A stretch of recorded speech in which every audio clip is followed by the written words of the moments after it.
रही हूं सनातन विरोधी अलाप की। और ये राग कौन अलाप रहा है? ये राग अलाप रहे हैं तमिलनाडु के मुख्यमंत्री यानी कि एमके स्टालिन के बेटे उदयनिधि स्टालिन। वो कह रहे हैं कि सनातन दरअसल डेंगू है, मलेरिया है, कोरोना है, यानी कि सनातन एक बीमारी है और इसका विरोध नहीं करना चाहिए बल्कि इसको पूरा का पूरा समाप्त कर देना चाहिए, क्योंकि ये जो सनातन धर्म है वो लोगों को, समाज को, देश को जाति में बांटता है, धर्म में बांटता है। अब उदयनिधि स्टालिन ने यह बयान देना था और वहीं दूसरी तरफ साधु संतों ने नाराजगी इस पर जाहिर की। देश भर से जो उनके बयान को समर्थन तो नहीं करेगा, कोई जाहिर सी बात है, उनके खिलाफ जो तमाम प्रतिक्रियाएं हैं वो दरअसल आ रही है। वहीं बीजेपी की अगर बात करें तो बीजेपी की ओर से ये कहा गया है कि दरअसल उदयनिधि स्टालिन ने जिस तरह का बयान दिया है, ये 80% जो आबादी है ये उसके नरसंहार का आह्वान है। क्यों इस तरह के बयान आखिर बार बार आते हैं? क्यों बार बार सनातन को चोट किया जाता है, उस पर प्रहार किया जाता है? ये कोई पहली बार नहीं है जब इस तरह से सनातन पर प्रहार किया गया हो। ऐसा बार बार हो रहा है। क्या ये कोई स्ट्रैटेजी है? क्या ये कोई एजेंडा है? उसी के तहत ये हो रहा है। मुंबई की बैठक में यही तो तय नहीं हुआ है, क्योंकि डीएमके की अगर बात की जाए तो वो इंडिया गठबंधन का एक प्रमुख हिस्सा है, एक सदस्य है, वो कांग्रेस की पुरानी सहयोगी रही है। तो ऐसे में अगर ये बात की जा रही है एक के बाद एक, क्योंकि इस तरह के तमाम बयानात सामने आए हैं, एक एक कर वो तमाम बयान जो है वो भी हम आपको दिखाते हैं कि इंडिया में कितने सनातन विरोधी है। हिंदू का अर्थ वास्तव में गंदा है, इस तरह के बयान दिए गए। कार्ति चिदम्बरम नेता कांग्रेस, जो कि उदयनिधि स्टालिन की बात को भी समर्थन कर रहे हैं, वो कह रहे हैं कि सनातन धर्म कुछ है ही नहीं, जातियों में विभाजित करता है ये सनातन धर्म। वहीं स्वामी प्रसाद मौर्य की बात करें, जो कि नेता हैं समाजवादी पार्टी के, वो कहते हैं कि हिंदू धर्म कोई धर्म ही नहीं है, बल्कि ये तो एक धोखा है। आप देखिए सिलसिलेवार तरीके से इंडिया गठबंधन के कितने जो चेहरे हैं, चंद्रशेखर नेता, उनकी बात करें अगर, जो आरजेडी के नेता है बिहार में, अभी कुछ दिनों पहले आपने सुना होगा किस तरह से रामचरितमानस को लेकर एक नफरत जो है वो उनके द्वारा फैलाई जा रही थी। और अब उदयनिधि स्टालिन, जो कि नेता है डीएमके के और साथ ही साथ एमके स्टालिन के बेटे हैं, वो ये कह रहे हैं कि जो सनातन है वो एक डेंगू है, मलेरिया है, कोरोना की तरह है सनातन। तो आपने देखा कि किस तरह से एक के बाद एक सनातन विरोधी जो है वो बयानात सामने आ रहे हैं। इस पर हम तमाम चर्चा भी करेंगे, हमारे साथ खास मेहमान भी जुड़ेंगे, लेकिन सबसे पहले 5 का प्रहार के वो 5 सवाल एक एक कर जो आपके टेलीविजन स्क्रीन पे आ रहे हैं, एक एक कर वो सवाल। पहला कि उदयनिधि स्टालिन को सनातन से नफरत क्यों है? दूसरा सवाल जो आपके स्क्रीन पर चेंज हो रहा है वो ये कि किसके इशारे पर सनातन विरोधी ये बयान सामने आया है? तीसरा सवाल ये कि स्टालिन के बयान पर इंडिया का स्टैंड क्या है, इंडिया यानी इंडिया गठबंधन का। चौथा सवाल जो आपकी स्क्रीन पर आ रहा है वो ये कि क्या उदयनिधि पर कोई एक्शन लेगा इंडिया? भाई अगर उसको आपत्ति है तो एक्शन लेना चाहिए, और आपत्ति नहीं है इट मींस कि कुछ ऐसा ही तय हुआ है।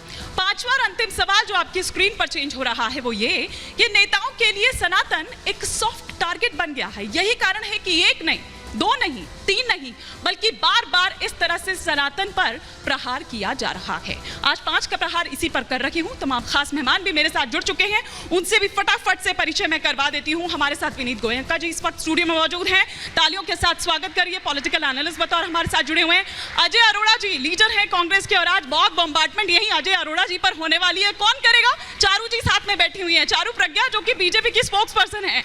अजय गौतम जी, हिंदू धर्म गुरु, इस वक्त हमारे साथ जुड़े हुए हैं। हाजी मेहरुद्दीन रंगरेज साहब इस वक्त हमारे साथ जुड़े हुए हैं, इस्लामिक स्कॉलर हैं। और जल्दी जो ये खाली कुर्सी आपको दिख रही है, राजकुमार भाटी जी समाजवादी पार्टी के स्पोक्स पर्सन हैं, वो हमारे साथ जुड़ेंगे। लेकिन फटाफट से पहले आपको एक रिपोर्ट दिखाती हूं।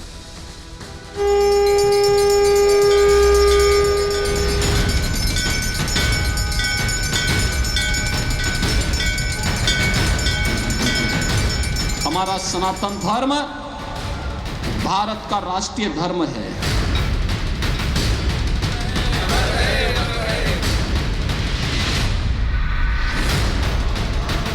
सनातन धर्म, जिसे उत्तर प्रदेश के मुखिया राष्ट्रीय धर्म बताते हैं, जो धर्म वसुधैव कुटुंबकम की बात करता है, जिसका परचम पूरी दुनिया में लहरा रहा है, जिसमें देश और दुनिया के करोड़ों हिंदुओं की आस्था है, उस सनातन धर्म के खिलाफ सपा महासचिव स्वामी प्रसाद मौर्य के बाद अब तमिलनाडु के मुख्यमंत्री के बेटे उदयनिधि स्टालिन भी जहर उगलने लगे हैं। சனாதன எதிர்ப்பு மாநாடு என்று போடாமல் சனாதன ஒழிப்பு மாநாடு என்றும் நீங்கள் இதை போட்டிருக்கிறீர்கள், இதை அழைத்திருக்கிறீர்கள், இந்த நிகழ்ச்சிக்கு பெயரிட்டீர்கள். அதற்கு என்னுடைய வாழ்த்துக்கள். சிலவற்றை நாம் ஒழிக்கத்தான் வேண்டும், எதிர்க்க முடியாது. கொசு, டெங்கு காய்ச்சல், மலேரியா, கொரோனா இதையெல்லாம் நம்ம எதிர்க்கக்கூடாது, ஒழித்து கட்ட வேண்டும். அப்படிதான் இந்த சனாதனம்.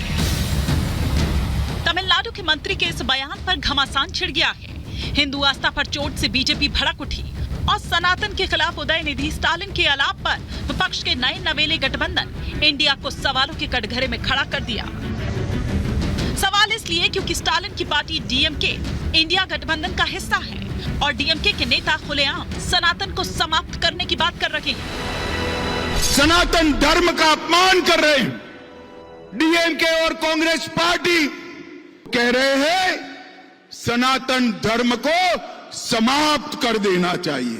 घमंडिया गठबंधन वोट बैंक की राजनीति करने के लिए किसी भी स्तर पर जा सकते हैं। ऐसे घमंडिया परिवारवादी इंडिया अलायंस को रहने देने का अधिकार है क्या?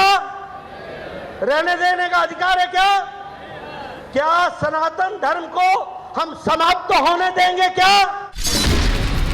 स्टालिन के सनातन विरोधी बयान पर सियासी गलियारे का तापमान चढ़ने लगा है और सवाल खड़े होने लगे कि क्या इंडिया गठबंधन उदयनिधि के बयान का समर्थन करता है, और अगर समर्थन नहीं करता तो क्या उदयनिधि स्टालिन के खिलाफ एक्शन लेगा। धर्म सबका अपना एक निजी अधिकार है हमारे देश में, जो जिसको मानना चाहे सब मान सकते हैं। हिंदुस्तान का एक मिजाज रहा है, कई लोगों की सनातन में कई सारी विकृतियां हैं। क्या जाति व्यवस्था अच्छी चीज है?